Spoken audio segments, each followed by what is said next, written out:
Olá, seja bem-vindo ao canal EBD Digital.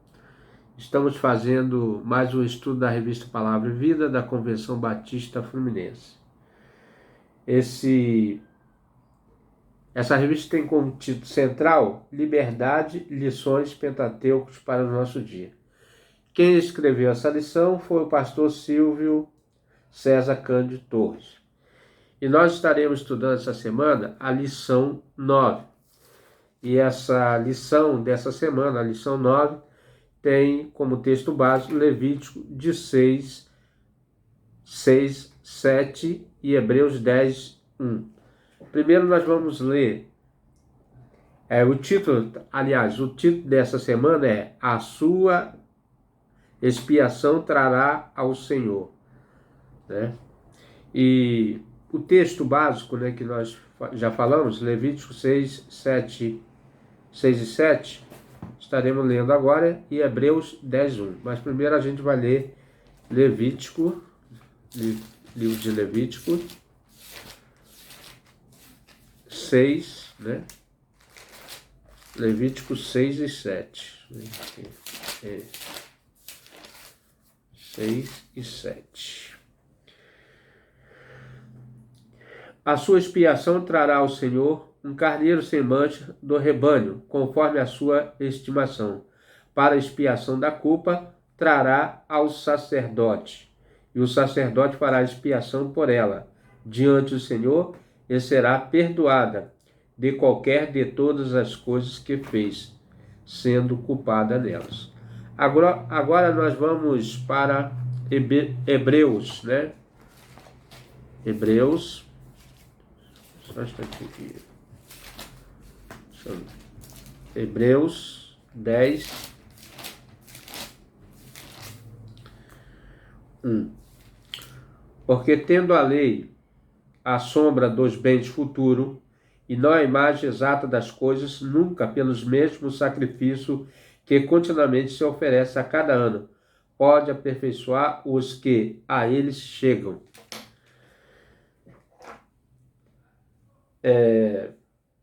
Deixa eu botar aqui. Peraí. Então, irmão, nós estamos estudando a lição 9. A sua expiação trará ao Senhor. Já lemos os versículos básicos, né? E agora vamos falar o que é o significado de expiação. Expiação é purificação de crimes ou faltas cometidas. Então, são aqueles crimes cometidos, né? Segundo, meio usado para expiar-se, penitência, castigo, cumprimento de pena, sofrimento compensatório da culpa. Então, é isso que significa expiação, né? Um tipo de penitência. Como é que era feito? Eles levavam as ofertas e para ali o sacerdote expiar, né? Arão, né? Era o sumo sacerdote. Fazia expiação e a tribo de Levi foi em cargo para fazer esse tipo de serviço. Imaginemos que vivemos em um contexto de culto onde o lugar do ministério de louvor, né? Aqui é a colocação do autor, dos corais, da pregação da palavra, houvesse altares para sacrifícios de animais. Realmente, irmãos, seria muito dificultoso nesses dias atuais fazer prestação desse tipo de culto, né? Pias especiais para uma cerimônia, incensário no ponto alto do culto, um grande sacrifício em que um sacerdote degolaria um animal e queimaria totalmente em um altar. Parece difícil conceber isso hoje, não é mesmo? Imaginemos ainda que, como parte da cerimônia, fosse trazido 2 bodes, olha só. E o primeiro para ser degolado, sacrificado, o segundo para ser levado ao deserto, a fim de levar os pecados de todo o povo. O culto ao Senhor já foi prestado dessa forma. Então, um dia, lá no Antigo Testamento, era a fórmula, né, como eles prestavam esse culto. Aliás, foi até ordenança de Deus dessa forma. Hoje refletiremos sobre o culto levítico e o seu momento mais solene, o dia da expiação. Então, tinha um dia específico, né, em que toda a nação ali se reunia para fazer esse culto ao Senhor. Vamos voltar lá no livro de... Primeiro tópico, o dia da expiação. Então vamos voltar aqui no livro de Levítico, né? Que temos mais dois textos aqui. Levítico 23, para nós lermos 26 a 32, né? Então, falou mais o Senhor a Moisés, dizendo: mas aos 10 deste mês sétimo, hoje será o dia da expiação, e tereis santa convocação, e afligirei as vossas almas, e oferecerei oferta queimada ao Senhor. Naquele mesmo dia, nenhuma obra farei, porque é dia da expiação, para fazer expiação por vós perante o Senhor, vosso Deus, porque toda alma que naquele mesmo dia, se não afligir, será extirpada do povo. Também toda alma que naquele mesmo dia fizer alguma obra, aquela alma eu destruirei do meio do seu povo. Nenhuma obra farei, estatuto perpétuo pelas vossas gerações, em todas as vossas habitações. Sábado de descanso vos será. Então afligirei a vossa alma. Aos 9 do mês, à tarde, de uma tarde a outra tarde, celebrarei o vosso sábado. Então Deus já estipulou, né, deixou tudo preparadinho para que o povo assim fizesse conforme a sua palavra e obedecesse, né? Na verdade, Deus queria ensinar ao povo a obediência. Que desde o princípio, quando nós lemos a palavra de Deus, foi um motivo específico que o povo, que o homem houve a queda, foi na cumprimento da ordem de Deus, a obediência, né? Então diz assim: o dia mais importante do calendário judaico, em que o sumo sacerdote adentrava o Santo dos Santos, o lugar mais sagrado do tabernáculo. O tabernáculo foi uma construção, tipo uma tenda, que Deus ordenou para que fosse construída, toda preparada para ali fazer esse tipo de trabalho, né? De culto, a adoração a Deus.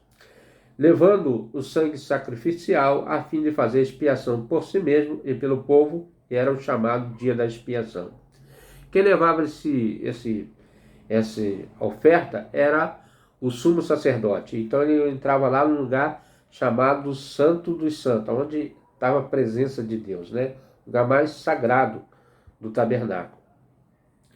E devia ser observado com restrito rigor pelo povo, pois além dos jejuns, da suspensão de qualquer obra, nesse dia havia o sacrifício anual para a expiação dos pecados do povo. Então, ele fazia sacrifício por si e pelo povo também, onde se reunia todas as tribos de Israel junto para fazer esse sacrifício, né, anual.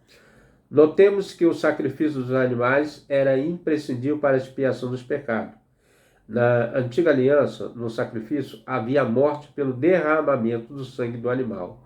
O sangue vertido dos animais sacrificados era símbolo principal daquele ato. Por nele estava a vida, e sem o derramamento da vida não haveria perdão. Então, irmão, é interessante nós notarmos aqui porque Deus proibiu o homem de comer o sangue do animal, porque no sangue está a vida de todo animal. No sangue, o sangue basicamente é a alma do animal, né? Como diz aqui, sim principal daquele ato, pois estava a vida, sem o derramamento da vida não haveria perdão. Assim o sumo sacerdote, mediador da aliança entre Deus e o povo. Então quem mediava a negociata, né, como alguém que está fazendo um acerto, era o sumo sacerdote, né, que foi instituído pelo próprio Deus. Derramava o sangue de um animal sem defeito, como oferta pelo perdão do Senhor, para que a sua ira não se consumisse o povo.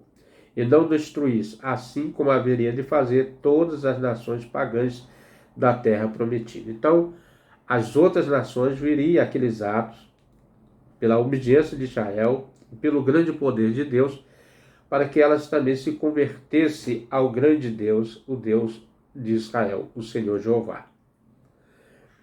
Então, irmão, nós vemos aqui a importância do derramamento do sangue, porque sem derramamento do sangue não há perdão de pecados, e anualmente o povo comparecia para fazer esse sacrifício anual, levando ali as suas ofertas que deixaria no altar de Deus, que seria o sacrifício. Nesse dia especial, o sumo sacerdote tomava consigo 2 bodes, e o primeiro era sacrificado sobre o altar para a expiação dos pecados do povo. Já o segundo, chamado de bode expiatório, era enviado ao deserto, levando sobre si simbolicamente os pecados de toda a nação de Israel. Interessante que Deus faz tudo organizado, né? Primeiro ele sacrifica o primeiro para perdão do povo, para limpar o povo. E o outro era para levar o pecado como simbólico ao deserto, ali, como se dissesse que estaria libertando o povo do pecado, né? Era levado ao deserto, levando sobre si simbolicamente os pecados de toda a nação de Israel. Desse modo, o pecado é coberto ou expiado. A expiação, portanto, significa cobrir o pecado, né? O simbolismo dessa cerimônia é, sem dúvida, de grande riqueza. O primeiro bode representava a oferta da vida entregue ao Senhor através do sacrifício. Olha só a comparação, né? Deus já falando, aqui enviaria o Messias, e aqui está dando uma sombra das coisas vindouras, futuras, né? Como nós lemos lá em Hebreus. Depois nós vamos voltar. Vamos voltar aqui, falar aqui rapidinho, né? Sobre Hebreus. Aqui do livro de Hebreus, Atos. Peraí. Efésios, Colossenses. A gente toma um tempinho, mas aqui, ó. 10. Hebreus 10. Porque tendo a lei a sombra dos bens futuros, e não a imagem exata das coisas. Então, o que eles faziam era a sombra do que poderia vir futuramente, né? Ou faria futuramente, que foi o sacrifício vivo de Cristo na cruz. Pelos mesmos sacrifícios que continuamente oferecem, cada ano pode aperfeiçoar os que eles se acheguem. Então, não tinha como aperfeiçoamento. Foi necessário um aperfeiçoamento único de Cristo, que era a sombra das coisas futuras, né? Aqui nós vemos representava o levar dos pecados para fora do arraial dos israelitas, sem direção ao deserto, trazendo de volta a santidade do povo. Interessante observar que nesse segundo estudioso, o deserto naquele tempo representava a morada dos demônios. Olha só, interessante, né? Então os antigos estudiosos creem que ali no deserto eram as moradas dos demônios. Assim o bode portador dos pecados do povo tinha de ir em direção ao deserto. Por lá seria o lugar apropriado para os pecados estarem. Então nós vimos aqui o que é expiação, ou um dia específico da expiação, que está em Levítico 23, né? Já Deus decretando na ordem de Moisés esse dia. Segundo tópico, a expiação do Antigo Testamento, apenas uma obra temporária, uma sombra, o que eu já havia falado, né? Isso está em Levítico 6, 7. Vamos voltar aqui um pouquinho atrás, aqui, Levítico 6, 7, né? Pedir aqui. 6, 7. Levítico 6, 7. Então diz assim: e o sacerdote fará a expiação por ela diante do Senhor, e será perdoada de qualquer de todas as coisas que fez, sendo culpada nela. Então o sacerdote que leva essa oferta para que o povo seja perdoado. Diante disso, podemos fazer a seguinte pergunta: se o sangue era derramado para o perdão dos pecados, e se a representação do sacrifício dos pecados do povo era levado para o deserto, restabelecendo assim a santidade na comunidade de Israel, por que então era necessário fazer tal cerimônia todos os anos, né? Então alguém poderia perguntar. A resposta é sim, porque tal sacrifício, embora sendo o meio para obter perdão dos pecados, não era suficiente para libertar o povo do pecado. Aquele sacrifício, irmão, feito pela... Por quê? Porque quem fazia era pecador. Estava na mesma condição de pecador. O homem é pecador desde o momento que ele aceitou a ouvir a voz do mal lá no paraíso, né? Ao invés de ouvir a voz de Deus, ouviu a voz do adversário e cedeu e desobedeceu. Então era necessário alguém que não tivesse pecado. Com efeito, esse modo sacrificial não deveria ser perpetuado pelas gerações, ainda que o povo de Israel não tivesse consciência disso. Tal forma de sacrifício de animais era temporário e simbólico. Mesmo que o povo do passado não tivesse essa consciência, foi um período era temporário e simbólico, pois apontava para o sacrifício único e suficiente. Este, sim, seria adequado para todas as gerações, embora reconheçamos que os pecados daqueles que viviam sobre esse sistema levítico fossem perdoados. Eles ainda tinham de lidar com o peso da natureza pecaminosa, e todas as vezes que pecavam, deviam novamente fazer oferta pelo pecado. E os irmãos estão entendendo? Então, eles levavam essa culpa, esse peso, porque eles tinham uma origem de pecado. Quem pecou? Os pais pecaram. Né? Os primeiros pais da humanidade levaram à queda do homem. E todas as vezes que pecavam, devia novamente fazer uma oferta pelo pecado. Ou seja, o pecado continuava exercendo poder sobre as pessoas. O ato de ter, de repetir, revelava a insuficiência desse sacrifício, tornando apenas uma sombra.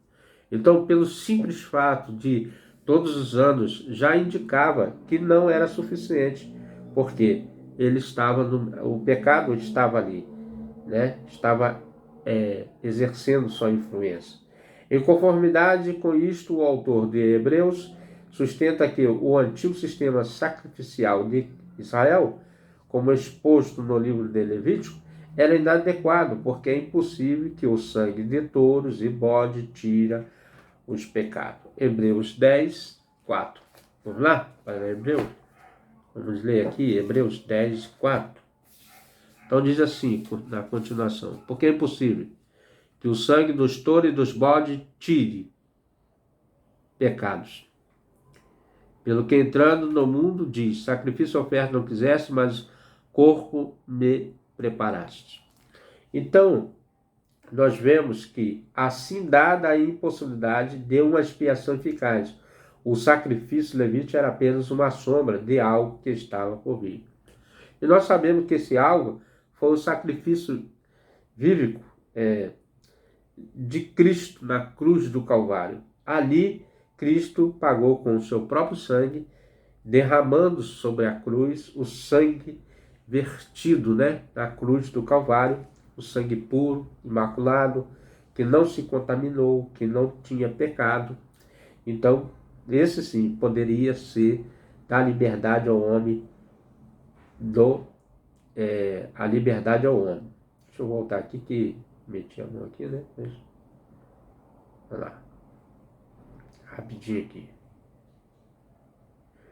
Então, irmão, nós vemos que, com efeito, desse modo, o sacrifício não deveria ser perpetuado. Gerações, ainda o povo de Israel não tivesse consciência disso, de tal forma, o sacrifício animal é temporário e simbólico. Já falei isso, né? E seria adequado para todas as gerações, embora reconhecemos que os pecados daqueles que viviam sobre o sistema levítico fossem perdoados. Eles ainda tinham que lidar com o peso. Já falei isso aqui, aí eu falei aqui também, né? e com exposto no livro de Levítico era inadequado, porque é impossível que o sangue de touros e de bode tire os pecados. Hebreus 10:4. Assim, dada a impossibilidade de uma expiação eficaz, sacrifício levítico é apenas uma sombra de algo que estava por vir. Era necessário, portanto, um sacrifício eficaz que o libertasse pela fé. A raça humana do poder do pecado, imprimindo a lei do Senhor no coração de todo que cresce, instaurando assim um novo reino de sacerdotes, de homens e mulheres redimidos e perdoados. Esse sacrifício foi consumado de forma completa por Jesus Cristo por nós na cruz do Calvário. Já comentei isso aqui, né? E é interessante que nós passamos a fazer parte desse sacerdócio real, né? Agora, junto com Cristo, nós somos sacerdotes com Cristo, porque reinaremos com Cristo também, e Cristo nos deu essa liberdade, né? Nós somos povo adquirido, sacerdócio real, nação santa, então nós fazemos parte agora juntamente com Cristo. Agora, irmão, nós vamos estudar aqui o terceiro ponto. Nós falamos no primeiro ponto, o dia da expiação. Segundo ponto, a expiação do Antigo Testamento é apenas uma sombra temporária, uma obra temporária, uma sombra, né? E a expiação do Novo Testamento, a obra completa de Cristo. Agora nós vamos falar sobre como que Deus completou essa obra. No Novo Testamento, nos revela que a expiação pelo pecado se consumou de forma completa, definitiva em Cristo, por intermédio do seu sacrifício feito por nós na cruz. Aleluia! Quando Jesus morreu na cruz, levou sobre si todos os nossos pecados. Isso está lá em Isaías, profeta Isaías, né? Os irmãos, note que houve várias profecias sobre a vinda do Messias, né? Do Redentor, que pagaria os nossos pecados, né? A nossa dívida. Então está lá, Isaías 53, versículo 4. Verdadeiramente, ele tomou sobre si as nossas enfermidades, as nossas dores levou sobre si, e nós o reputamos por aflito, ferido de Deus e oprimido. 5. Mas ele foi ferido pelas nossas transgressões, moído pelas nossas iniquidades. Iniquidade é pecado. E o castigo que nos traz a paz estava sobre ele, e pelas suas pisaduras fomos sarados. Então, irmão, nós fazemos, agora Cristo pagou definitivamente a nossa dívida, né? De modo que o sacrifício de Cristo é mais excelente do que o sacrifício levítico. O autor de Hebreu, no capítulo 9, versos 14 e 15, sustenta que se o sacrifício levítico tinha valor de perdoar pecados no passado, enquanto mais o sangue de Cristo, que pelo Espírito eterno se ofereceu a si mesmo, imaculado a Deus, para purificar as nossas consciências, obras mortas, para servir ao Deus vivos. E por isso é mediador de um Novo Testamento, para que intervina a morte para a remissão das transgressões que havia debaixo do Primeiro Testamento, os chamados receba a promessa da herança eterna. Aqui, irmão, tem também um negócio muito importante aqui. O que acontecia é que você, uma vez que você pecasse, você iria até o sacerdote e o sacerdote ofereceria o sacrifício. Agora não. Agora todos nós temos acesso ao trono da graça. Por isso nós também somos um sacerdote com Cristo. Agora você vai diretamente a Deus, né? Então, ele pagou as nossas transgressões. E somos chamados, receba quer ver? E por isso é um mediador de um Novo Testamento. Cristo agora é quem media, quem faz a mediação, né? Quem faz a negociação com Deus. Né? Olha, pai, isso aqui é meu filho, estou apresentando. Então, Deus faz, através do Espírito Santo, com os gemidos inexprimíveis, ele intercede por nós. Ele está como intercessor.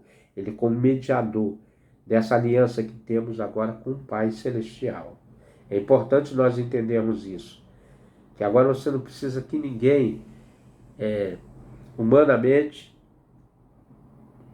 faça petições por você, mas quem faz petição por você a Deus é o próprio Senhor Jesus, que veio a esse mundo e morreu por cada um de nós. Portanto, Deus, na pessoa do seu Filho, de boa vontade, resolveu pagar o maior preço para expiar os nossos pecados e nos reconciliar com Ele mesmo. Ninguém mais poderia fazer essa obra, somente Ele poderia. Ele não apenas providenciou o perdão para cada pecado cometido, mas também o perdão de todos os pecados de uma vez por todas. Hebreus 10, né? Vamos voltar lá. Hebreus 10.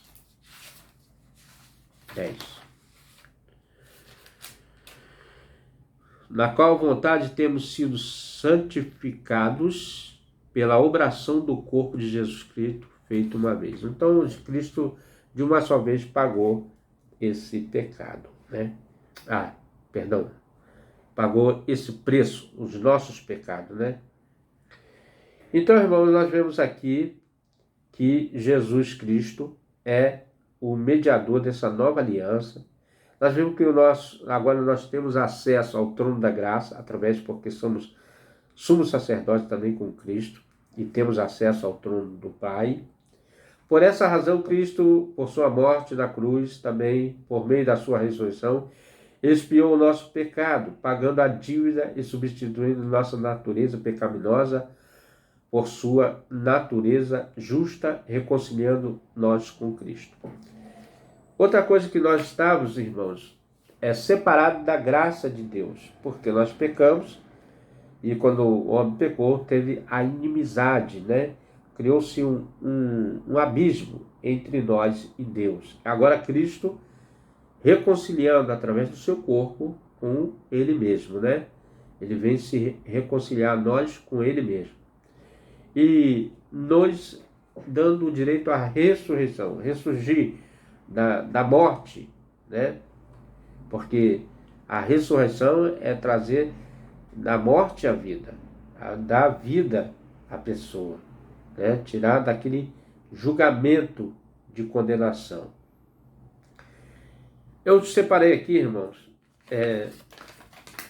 um texto que fala sobre um pagamento de Cristo por nós. É interessante mencionar isso aqui, já estamos quase concluindo.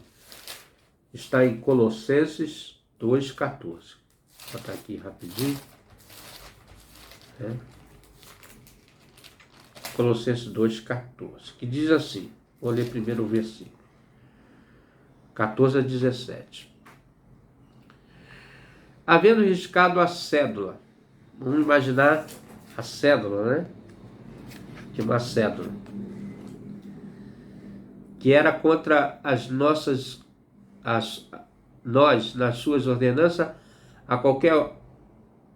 alguma maneira de nos contrário, e tirou do meio de nós, cravando na cruz.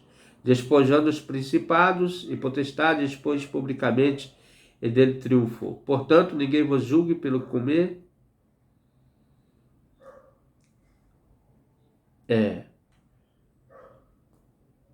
ou pelo beber, ou por causa dos dias de festa. Mas eu quero reter aqui só, no 14, né? Que diz assim, havendo riscado a cédula que era contra nós, nas suas ordenanças. Então, irmão, nós tínhamos uma dívida, uma nota. Aqui tem uma nota, né? Uma dívida, que no meu caso aqui é a luz, né? E agora Cristo, ele pega essa dívida, simbolizando aqui, risca a nota, a cédula, e nos dá a vida. Pagou lá na cruz. Lá na cruz ele pagou essa dívida, né? Que era no meu nome, que estava em cima sobre mim, que era o pecado. Então ele agora pagou. Agora eu sou livre pela graça de Cristo, como novidade de vida. É interessante nós guardarmos isso, que Cristo riscou essa cédula, essa nota, né? Essa dívida. Para pensar e agir, já indo para o ponto final. A expiação no Antigo Testamento nos ensina, através da cerimônia, o grande privilégio de entrar na presença do Senhor. Assim também devemos observar em nossos dias, de maneira que jamais venhamos tratá-la de maneira displicente e irreverente. O autor aqui está chamando que, como no passado, as pessoas que entravam no tabernáculo, né, que é onde era o lugar mais santo, que ofereciam sacrifício, tanto é que a pessoa tinha que se abster de qualquer tipo de coisa que viesse a pecar. E tinha ali na vestidura do sacerdote alguns sininhos, porque se ele entrasse lá dentro desse lugar, ele não poderia mandar ninguém, porque a pessoa estaria em pecado. E se o sumo sacerdote, entrasse ali também em pecado, morreria ali. Então botava um sininho, se tivesse ainda balançando, sabia que estava vivo. Se parasse, é porque realmente tinha morrido ali, né? Que coisa séria. Assim também, Deus nos requer, no lugar da sua presença, de adoração, na nossa vida, que tenhamos esse respeito também e reverência. Quando Cristo morreu na cruz, levou sobre si todos os nossos pecados. O que temos feito por Ele, em virtude da demonstração de tão grande amor, né? A Bíblia diz que, em João 3,16, que Deus amou o mundo de tal maneira, esse amor grande, né? Que nós não podemos expressar. Tal maneira quer dizer um amor que sem limite, né? Sem dimensões ao nosso entendimento. Incompreensível. Então, o que nós temos feito? É para nós refletirmos. Segundo o princípio da obra da expiação, pecado cria uma dívida. Ou seja, toda vez que alguém comete o pecado, algo então é tomado ou exigido desse pecador. Hoje, esse princípio é observado na necessidade de confissão e arrependimento. 1 João, vamos ler esse texto? Vamos ler 1 João, carta do apóstolo, né? Carta de João.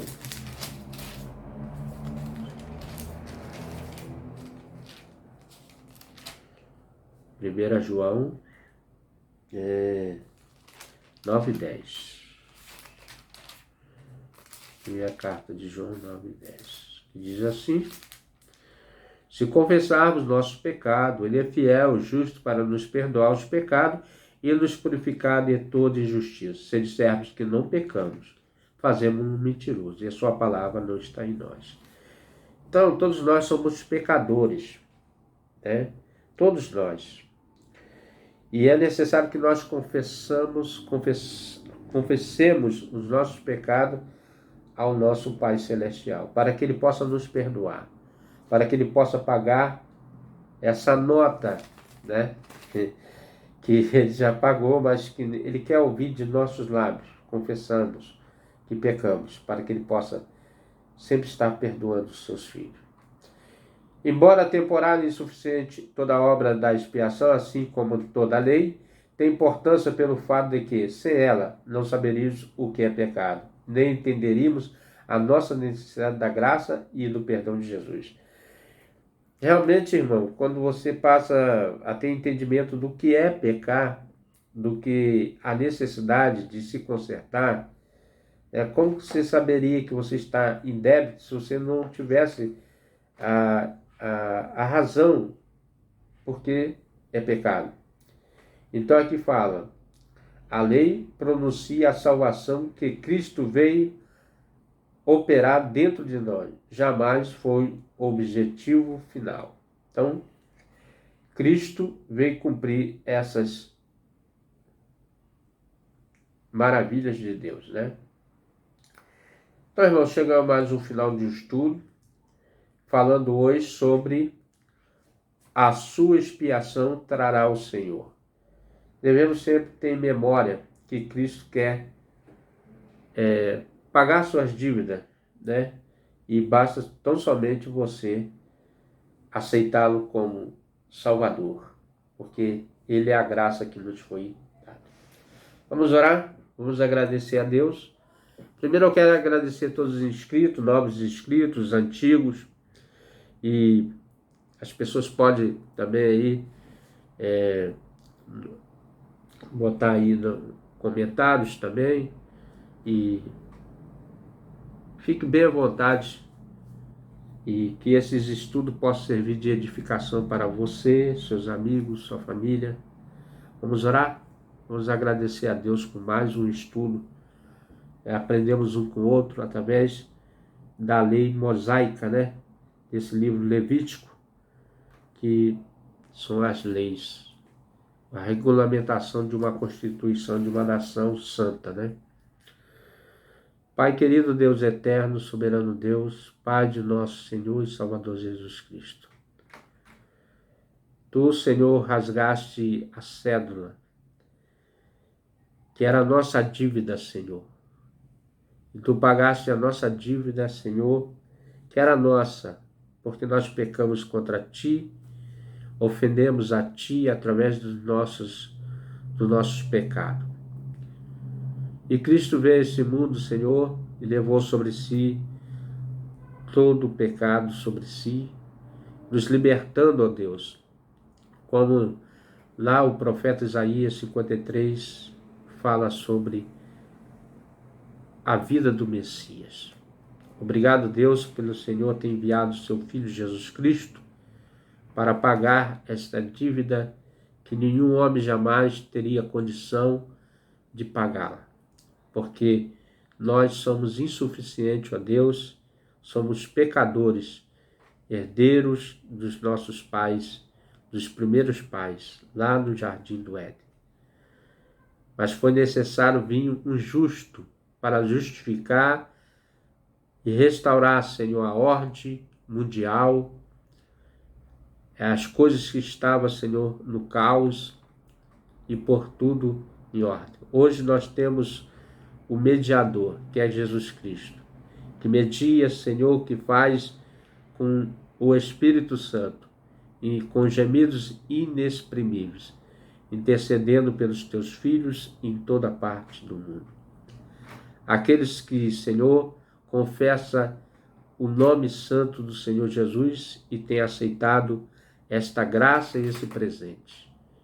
Que nós, servos teus, que professamos, ó Deus, te conhecer, queremos sempre te adorar, na beleza da tua santidade. Em nome de Jesus. Amém. Meu amigo, meu irmão, se você tem gostado desse estudo, venha conosco até o próximo estudo, se assim o nosso bom Deus nos permitir. Amém?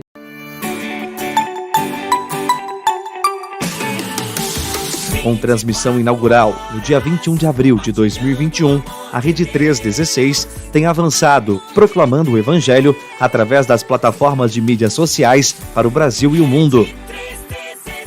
A Rede 316 surge neste cenário como uma plataforma online, inicialmente em áudio para a evangelização e discipulado de todo o Brasil. Quero agradecer a Deus e a toda a equipe da Rádio 316, onde todos os dias entra no meu lar, trazendo a palavra de Deus. Ela veio fazer a diferença no meu dia a dia. Tenho certeza que ela faz a diferença no dia a dia de cada um que escuta. Em pouco mais de 8 meses de operação, mais de 25 mil pessoas já baixaram os aplicativos da rede na plataforma www.rede316.com.br. Essa rádio ela tem nos ensinado bastante para minha família, nos ensinado a sermos fortes e a confiar mais no poder de Deus. Hoje eu estou morando aqui há 2 anos e 4 meses nos Estados Unidos da América, em South Carolina, ajudando a implantar a igreja para brasileiros. E graças a Deus a Rede 316 ela se conectou a mim. Deus nos dá o privilégio, porque a 316 é uma companheira ideal para o nosso dia a dia. Além da plataforma, com a disponibilização de todo o conteúdo, a Rádio Web está ao vivo de 6 horas da manhã às 8 horas da noite, de segunda a sexta-feira.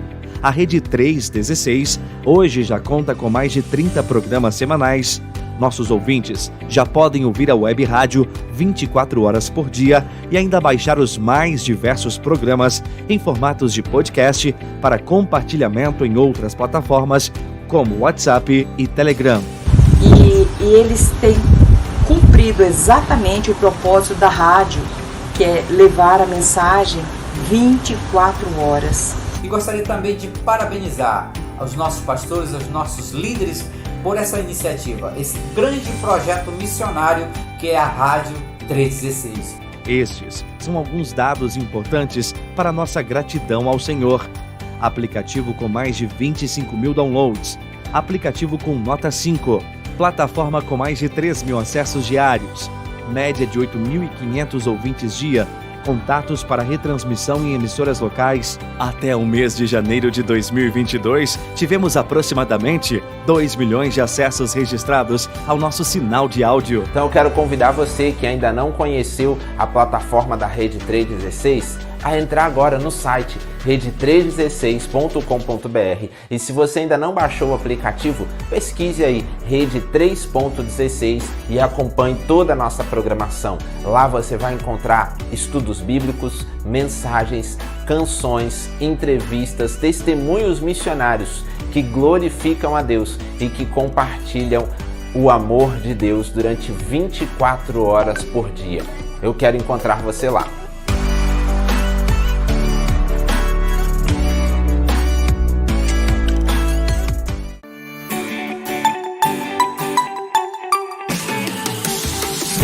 Quatro